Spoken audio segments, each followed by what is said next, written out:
นิทานเรื่องหมาบักด่างผู้พิทักษ์หมู่บ้านอยู่ในบ้านน้อยแห่งหนึ่งที่ตั้งอยู่ใกล้กับป่าดงดิบประชาชนส่วนหลายมีอาชีพเลี้ยงสัตว์แต่ปัญหาคือสิงห์และเสือมักจะเข้าไปล่าสัตว์เลี้ยงของชาวด้านเป็นประจำเฮ็ดให้ทุกคนได้รับความเดือดร้อนและย่านกลัว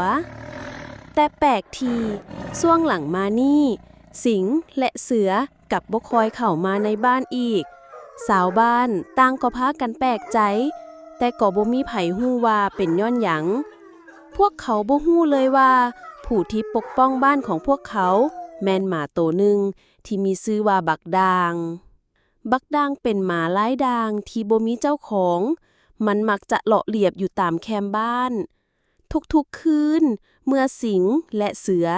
ย่างยองๆเข้ามาใกล้บริเวณบ้านบักด่างจะฮีบแล่นเข้าไปเห่าและไล่พวกมันออกไปด้วยความกล้าหาญโดยบ่มีไผสังเกตเห็นบักด่างเฮ็ดหน้าที่ปกป้องบ้านเฮือนและสัตว์เลี้ยงของชาวบ้านมาตลอดโดยที่มันบ่ได้หวังสิ่งตอบแทนใดๆเลยอยู่มามื้อหนึ่งเด็กน้อยคนหนึ่งได้ออกไปลิ่นใกล้ซ้ายปลาแล้วได้เห็นเหตุการณ์ที่บักด่างกำลังไล่สิงโตใหญ่โตหนึ่งออกจากเขตบ้านเด็กน้อยนั่นได้แล่นกลับมาบอกเล่าเรื่องราวให้ชาวบ้านฟัง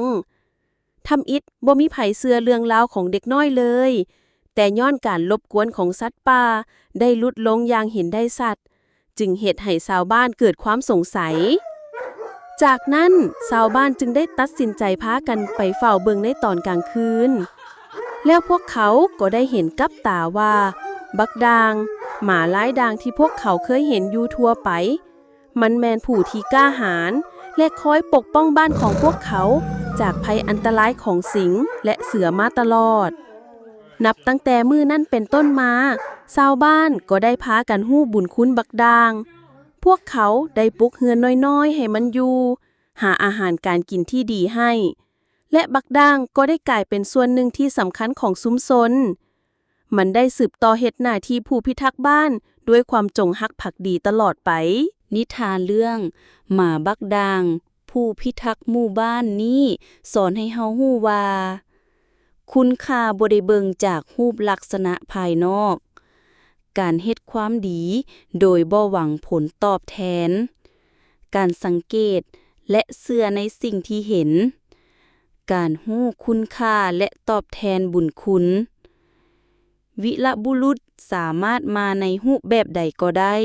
บ่จำเป็นต้องเป็นคนที่มีอำนาจหรือชื่อเสียง